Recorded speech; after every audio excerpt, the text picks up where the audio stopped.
প্ৰিয় শিক্ষাৰ্থীসকল, অন্বেষণ মজিয়ালৈ আপোনালোকক পুনৰবাৰ স্বাগতম জনাইছোঁ। আজি মই এটা নতুন বিষয়বস্তু লৈ আপোনালোকৰ মাজলৈ আহিছোঁ। সেই বিষয়বস্তুটো হৈছে BA দ্বিতীয় বৰ্ষৰ পেপাৰ 10ৰ এটা নতুন বিষয়বস্তু। এই বিষয়বস্তুটো হৈছে কোৰিলেশ্যন, its meaning and types, অৰ্থাৎ সহসম্বন্ধ, ইয়াৰ অৰ্থ আৰু প্ৰকাৰ।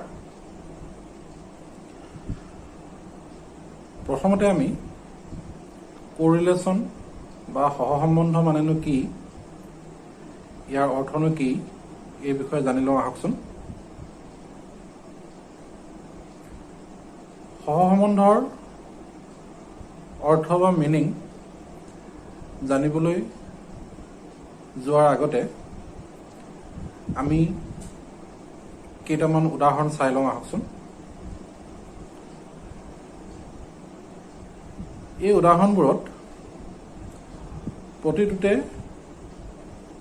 দুটাকৈ ভেৰিয়েবল বা চলক দেখুওৱা হৈছে, য'ত ভেৰিয়েবল বা চলক দুটাৰ মাজত ইণ্টাৰ ৰিলেশ্যন বা আন্তঃসম্বন্ধ আছে। প্ৰথম উদাহৰণটো হৈছে the time spend in running or ৱাকিং এণ্ড কেলৰিজ বাৰ্ণ, অৰ্থাৎ এজন ব্যক্তিয়ে দৌৰোতে বা খোজ কাঢ়োতে কিমান সময় কটালে আৰু তেওঁৰ কিমান কেলৰি বাৰ্ণ হৈছে।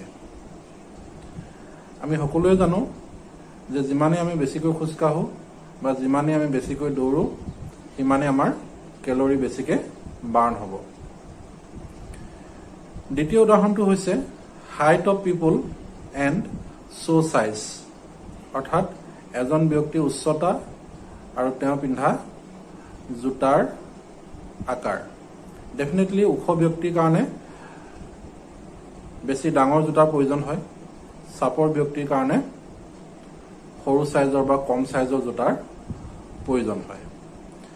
অন্য এটা উদাহৰণ হৈছে height of student and their weight, অৰ্থাৎ ছাত্ৰ ছাত্ৰীৰ উচ্চতা আৰু তেওঁলোকৰ ওজন। আমি সাধাৰণতে দেখোঁ যে ওখ ছাত্ৰ বা ছাত্ৰী এগৰাকী সাধাৰণতে ওজন বেছি হয়, আনহাতে চাপৰ ছাত্ৰ বা ছাত্ৰী এগৰাকীৰ ওজন সাধাৰণতে কম হয়। একেদৰে অন্য এটা উদাহৰণ হৈছে length of hair and shampoos needed, অৰ্থাৎ কোনো এজন ব্যক্তিৰ চুলি দৈৰ্ঘ্য আৰু তেওঁৰ বাবে প্ৰয়োজন হোৱা শ্বেম্পুৰ পৰিমাণ, ইহঁত দুটাৰ মাজতো এটা আন্তঃসম্বন্ধ আছে। ডেফিনেটলি দীঘল চুলি ব্যক্তি এজনৰ বাবে প্ৰয়োজন হোৱা শ্বেম্পুৰ পৰিমাণ বেছি হয়, চুটি চুলি গৰাকী এজনে গা ধুওঁতে প্ৰয়োজন হোৱা শ্বেম্পুৰ পৰিমাণ সাধাৰণতে কম হয়। একেদৰে অন্য এটা উদাহৰণ হৈছে hours spend in direct sunlight and your sunburn, অৰ্থাৎ আপুনি ডাইৰেক্ট ছানলাইটত কিমান সময় আছে বা কিমান সময় কটাইছে তাৰ ওপৰত আপোনাৰ ছানবাৰ্ণৰ পৰিমাণটো নিৰ্ভৰ কৰে। একেদৰে money he saves and feelings of financial security, অৰ্থাৎ এজন ব্যক্তিয়ে যিমানে বেছিকৈ ধন জমা কৰিব পাৰিব, সিমানে তেওঁৰ ফাইনেন্সিয়েল ছিকিউৰিটি বেছি বুলি তেওঁৰ অনুভৱ হ'ব। অন্য এটা উদাহৰণ হৈছে temperature goes up and ice cream sales, অৰ্থাৎ যিমানেই গৰমৰ দিনত যিমানেই উষ্ণতা বৃদ্ধি হয়, সিমানেই আইচক্ৰীমৰ বিক্ৰী বৃদ্ধি পায়। একেদৰে অন্য এটা উদাহৰণ হৈছে the more gasoline you put in your car and the farther it can go', অৰ্থাৎ আপুনি আপোনাৰ গাড়ীখনত যিমানে বেছিকৈ গেছলিন ভৰাব সিমানে আপুনি বেছি দূৰত্ব অতিক্ৰম কৰিব পাৰিব। অৰ্থাৎ গাড়ী এখনে অতিক্ৰম কৰা দূৰত্ব আৰু গাড়ীখনত ভৰোৱা গেছলিন বা ইন্ধনৰ পৰিমাণৰ ওপৰত নিৰ্ভৰ কৰে। যিমানে বেছিকৈ ইন্ধন ভৰোৱা হ'ব সিমানে গাড়ীখনে বেছি দূৰ অতিক্ৰম কৰিব পাৰিব। একেদৰে the longer someone invests the more compound interest he will earn। অৰ্থাৎ আমি বেংকত যেতিয়া ধন জমা থওঁ তেতিয়া যিমানে আমি দীঘলীয়া সময়ৰ কাৰণে ধন জমা থম সিমানে আমি বেছিকৈ কম্পাউণ্ড ইণ্টাৰেষ্ট বা আমি কম্পাউণ্ড সুদ বেছিকৈ পাম। অন্য এটা উদাহৰণ হৈছে as a child goes he does his clothing size। অৰ্থাৎ শিশু এজন যিমানে ডাঙৰ হ'ব তেওঁ পিন্ধা কাপোৰৰ সাইজো সিমানে বেছিকৈ লাগিব। অৰ্থাৎ শিশুজন বাঢ়ি যোৱাৰ লগে লগে তেওঁ পিন্ধা কাপোৰৰ সাইজো বাঢ়ি যায়। একেধৰণে the more it rains the more sales for umbrella go up। অৰ্থাৎ যিমানে বৰষুণ বেছিকৈ হ'ব সিমানে আমব্ৰেলাৰ বিক্ৰী বা ছাতিৰ বিক্ৰী বেছি হ'ব। অৰ্থাৎ বৰষুণৰ পৰিমাণৰ ওপৰত ছাতিৰ বিক্ৰীৰ পৰিমাণটো নিৰ্ভৰ কৰে। As more people go to the movies the amount of money spent on ticket increases। অৰ্থাৎ যিমানে বেছিকৈ মানুহে চিনেমা চাবলৈ যাব সিমানে টিকেটত খৰচ কৰিব লগা টকাৰ পৰিমাণ বা ধনৰ পৰিমাণো বৃদ্ধি পাব। অন্য এটা উদাহৰণ হৈছে as the level of water lowers in a fish tank the volume of the habitat for the fish decreases। অৰ্থাৎ ফিছ টেংক এটাত যিমানে পানী উচ্চতা হ্ৰাস পাব সিমানে সেই ফিছ টেংকটোত মাছবোৰৰ কাৰণে বাসস্থান কমি আহিব। গতিকে মাছৰ বাসস্থান ফিছ টেংকটোত থকা পানীৰ উচ্চতাৰ ওপৰত নিৰ্ভৰ কৰে। একেদৰে the more you exercise your muscles the stronger they get। অৰ্থাৎ আপুনি যিমানে আপোনাৰ মাছলৰ এক্সাৰচাইজ কৰিব সিমানে মাছলবোৰ বেছি ষ্ট্ৰং হৈ গৈ থাকিব। গতিকে মাছলবোৰ কিমান ষ্ট্ৰং হৈছে বা কিমান ষ্ট্ৰং হ'ব সেই পৰিমাণটো আপোনাৰ এক্সাৰচাইজৰ পৰিমাণৰ ওপৰত নিৰ্ভৰ কৰে। একেদৰে অন্য এটা উদাহৰণ হৈছে the volume of a gas decreases with increase of pressure at constant temperature। অৰ্থাৎ স্থিৰ উষ্ণতাত গেছৰ চাপ বৃদ্ধিৰ লগে লগে গেছটোৰ আয়তন হ্ৰাস পায়। অন্য এটা উদাহৰণ হৈছে ডিমাণ্ড ডিক্ৰিজেছ এজ প্ৰাইচ ইনক্ৰিজেছ। অৰ্থাৎ বস্তুৰ দাম বৃদ্ধিৰ লগে লগে বস্তুটোৰ ডিমাণ্ড হ্ৰাস পায়। আৰু এটা উদাহৰণ হৈছে প্ৰাইচ ডিক্ৰিজেছ এজ ছাপ্লাই ইনক্ৰিজেছ। অৰ্থাৎ ছাপ্লাই যিমানে বৃদ্ধি পাব সিমানে বস্তুৰ দাম হ্ৰাস পাব বা মূল্য হ্ৰাস পাব। এই উদাহৰণবোৰৰ প্ৰতিটো উদাহৰণতে আমি দেখা পাইছো যে ইয়াত দুটা দুটা ভেৰিয়েবল বা চলক আছে আৰু এটা চলকে আনটো চলকৰ লগত ইণ্টাৰ ৰিলেটেড হৈ আছে।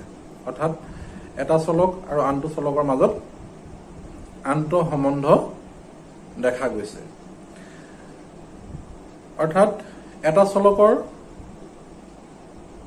মান বা ভেলু সলনি হোৱাৰ লগে লগে অন্যটো চলকৰ মান বা ভেলু সলনি হৈছে, হয়তো বৃদ্ধিও হ'ব পাৰে হ্ৰাসো হ'ব পাৰে।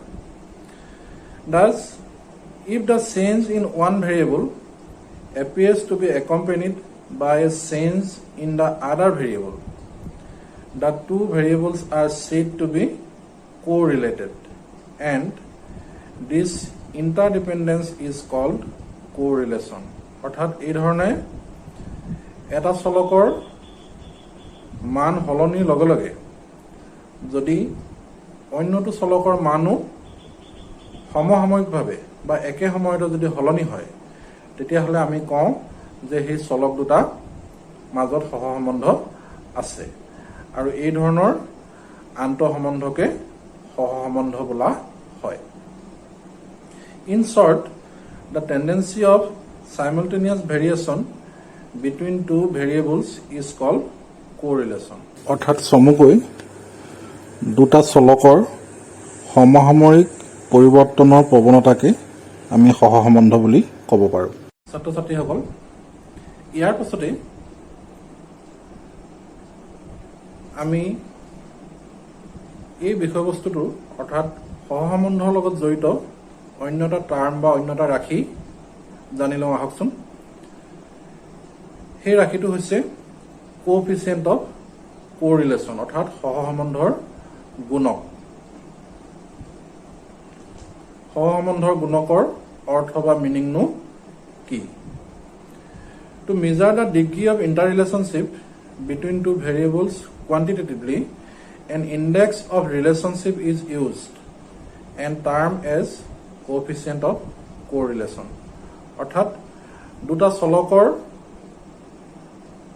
মাজৰ আন্তঃসম্বন্ধৰ পৰিমাণনো কিমান সেই বিষয়ে জানিবলৈ বা আন্তঃসম্বন্ধৰ পৰিমাণগতভাৱে জুখিবলৈ আমি এটা সূচক ব্যৱহাৰ কৰোঁ।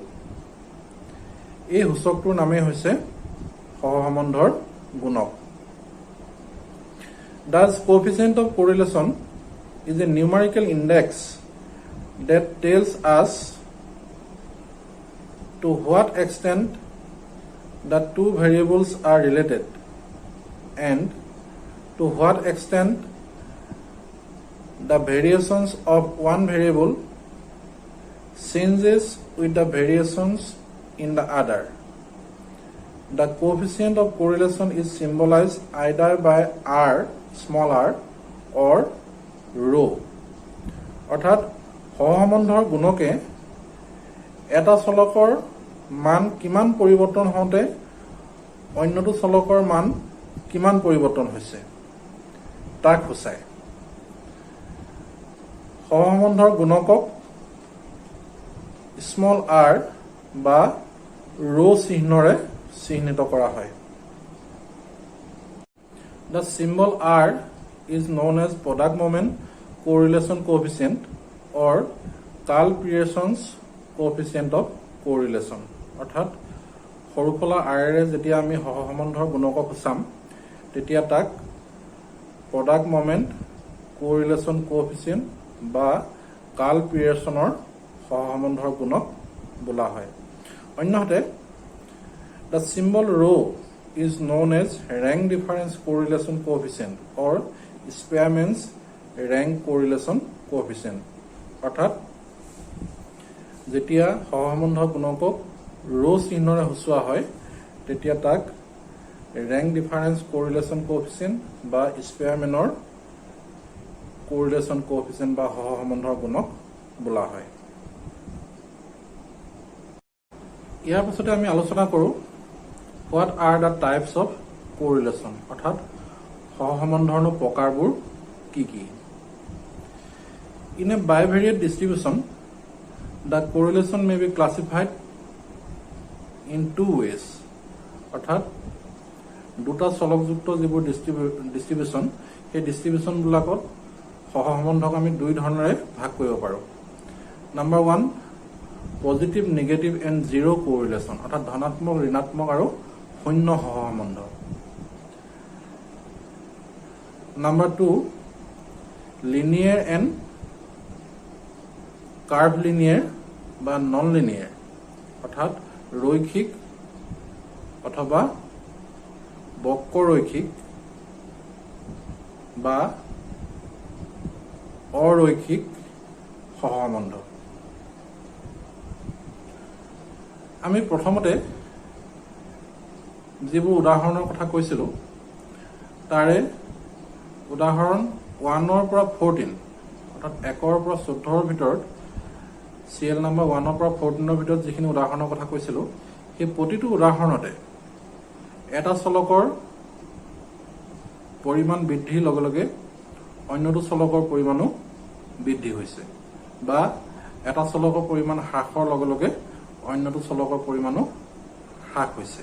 অৰ্থাৎ দুইটা চলকৰ পৰিৱৰ্তনৰ দিশ সেম ডাইৰেকশ্যনত বা একেটা দিশত হৈছে এটা বাঢ়িলে ইটো বাঢ়িছে বা এটা কমিলে আনটো কমিছে উদাহৰণস্বৰূপে এজন ব্যক্তিৰ চুলি দৈৰ্ঘ্য বৃদ্ধিৰ লগে লগে তেওঁ কিমান শ্যাম্পু ব্যৱহাৰ কৰিব লাগিব সেই শ্যাম্পুৰ পৰিমাণো বৃদ্ধি পাইছে একেধৰণে ছাত্ৰ এজনৰ উচ্চতা বৃদ্ধিৰ লগে লগে তেওঁৰ ওজনো বৃদ্ধি পাইছে বা শিশু এজন যিমানে ডাঙৰ হৈ গৈছে সিমানে তেওঁ পিন্ধা কাপোৰৰ পৰিমাণো বাঢ়ি গৈছে অৰ্থাৎ এটা ভেৰিয়েবল বৃদ্ধিৰ লগে লগে আনটো ভেৰিয়েবলো বৃদ্ধি পাইছে এই ধৰণে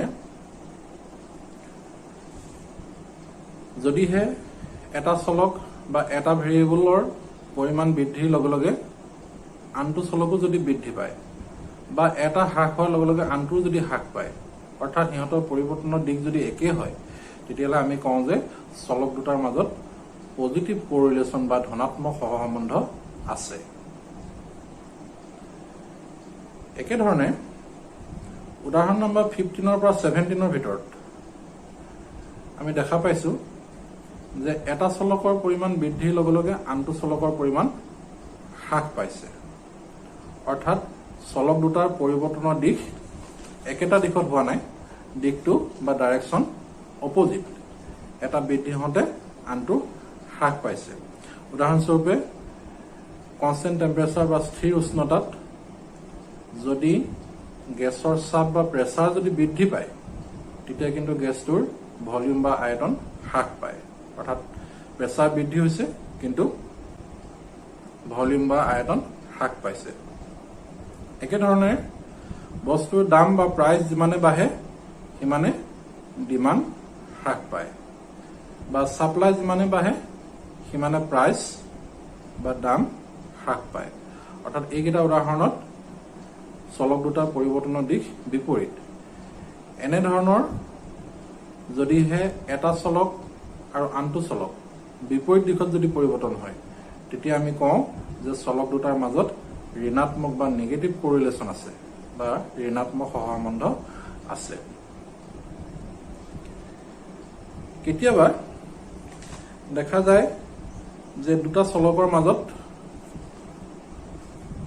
যি সহসম্বন্ধ সেই সহসম্বন্ধ শূন্য অৰ্থাৎ এটা চলক বৃদ্ধি হলেও বা হ্ৰাস হলেও তাৰ প্ৰভাৱ অন্যটো চলকৰ ওপৰত নপৰে অৰ্থাৎ চলক দুটাৰ মাজত আন্তঃসম্বন্ধ নাথাকে উদাহৰণস্বৰূপে the amount of T drunk and level of intelligence অৰ্থাৎ এজন ব্যক্তিৰ ইণ্টেলিজেঞ্চ কিমান আৰু ব্যক্তিজনে কিমান চাহ খাব পাৰিব এই দুটাৰ মাজত কোনো ধৰণৰ সম্বন্ধ নাই একেধৰণে এজন ছাত্ৰৰ উচ্চতা আৰু তেওঁৰ পৰীক্ষাত প্ৰাপ্ত নম্বৰ আমি যদি চাওঁ তেতিয়াহ'লে ওখ ছাত্ৰ বা চাপৰ ছাত্ৰৰ ভিতৰত কোনজনে বেছি নম্বৰ পাব সেইটো আমি উলিয়াব নোৱাৰো গতিকে ছাত্ৰ বা ছাত্ৰীগৰাকী উচ্চতাৰ লগত তেওঁ পৰীক্ষাত পোৱা নম্বৰৰ কোনো ধৰণৰ আন্তঃসম্বন্ধ নাথাকে গতিকে এনেধৰণে যদিহে এটা চলক আনটো চলকৰ ওপৰত ইণ্টাৰ ৰিলেটেড নহয় তেতিয়াহ'লে আমি কওঁ যে চলক দুটাৰ মাজত জিৰ' কোৰিলেশ্যন আছে বা শূন্য সহসম্বন্ধ আছে এই ধৰণৰ দুটা চলক থকা ডিষ্ট্ৰিবিউচনবোৰক আমি লিনিয়াৰ আৰু নন লিনিয়াৰ কোৰিলেশ্যন হিচাপেও ভাগ কৰিব পাৰোঁ যদিহে the change between two variables occur either in the same direction or in opposite direction and the graphical representation of one variable with respect to the other variable is straight line অৰ্থাৎ যদিহে দুটা চলক একে দিশত হলনি হয় বা বিপৰীত দিশত হলনি হয় আৰু সিহঁতৰ গ্ৰাফিক্যাল ৰিপ্ৰেজেন্টেশন বা লৈখিক প্ৰকাশ যদি এডাল সৰল ৰেখা হয় বা ষ্ট্ৰেট লাইন হয় তেতিয়া আমি কওঁ যে চলক দুটাৰ মাজত লিনিয়াৰ কোৰিলেশ্যন আছে।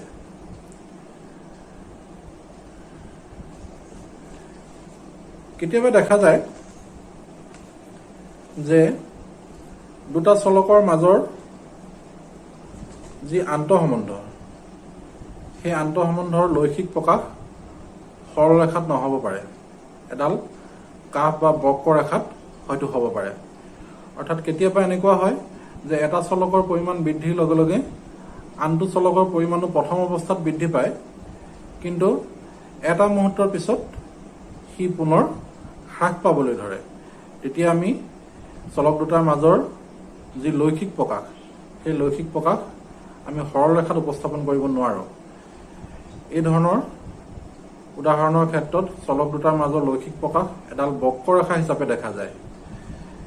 যদিহে চলক দুটাৰ মাজৰ আন্তঃসম্বন্ধ এডাল যদি বক্ৰৰেখা হয় তেতিয়াহ'লে আমি চলক দুটাৰ মাজৰ আমি নন লিনিয়াৰ কোৰিলেশ্যন বা সহসম্বন্ধ আছে বুলি কওঁ। সহসম্বন্ধবোৰক দুটা চলকৰ মাজত থকা সহসম্বন্ধবোৰ উপস্থাপন কৰিবৰ বাবে আমি স্কেটাৰ ডায়েগ্ৰাম ব্যৱহাৰ কৰোঁ। স্কেটাৰ ডায়েগ্ৰামৰ সহায়ত আমি ধনাত্মক সহসম্বন্ধ, ঋণাত্মক সহসম্বন্ধ অথবা শূন্য সহসম্বন্ধ এইবোৰ আমি দেখুৱাব পাৰোঁ। ইয়াত মই দেখুৱাইছোঁ যে প্ৰথমটোত ষ্ট্ৰং পজিটিভ কোৰিলেশ্যন আছে, যিহেতু সৰলৰেখাডালৰ একেবাৰে কাষতে আমি পইণ্টবোৰ বা বিন্দুবোৰ পাইছোঁ। দ্বিতীয় ক্ষেত্ৰত আমি উইক পজিটিভ কোৰিলেশ্যন পাম, কিয়নো সৰলৰেখাডালৰ একেবাৰে কাষতে বিন্দুবোৰ নাই, অলপ আঁতৰি আঁতৰি আছে। তৃতীয়টোত ষ্ট্ৰং নেগেটিভ কোৰিলেশ্যন, অৰ্থাৎ আমাৰ চলক দুটাৰ পৰিৱৰ্তনৰ দিশ বিপৰীত, কিন্তু পইণ্টবোৰ সৰলৰেখাডালৰ কাষতে আছে, গতিকে ষ্ট্ৰং নেগেটিভ কোৰিলেশ্যন আমি এই ক্ষেত্ৰত পাম। চতুৰ্থ চিত্ৰটোত উইক নেগেটিভ কোৰিলেশ্যন দেখুওৱা হৈছে। তেনেকৈ পঞ্চম চিত্ৰটোত মডাৰেট নেগেটিভ কোৰিলেশ্যন দেখুওৱা হৈছে, আৰু শেষৰ চিত্ৰটোত শূন্য সহসম্বন্ধ বা জিৰ' কোৰিলেশ্যন দেখুওৱা হৈছে। এইখিনি হৈছে আমাৰ সহসম্বন্ধ কি, সহসম্বন্ধৰ গুণক কি, আৰু সহসম্বন্ধক আমি কি ধৰণেৰে শ্ৰেণী বিভাজন কৰিব পাৰোঁ বা সহসম্বন্ধৰ প্ৰকাৰবোৰনো কি কি। আশা কৰিছোঁ আপোনালোকে ভালদৰে বুজি পালে হওক। ধন্যবাদ।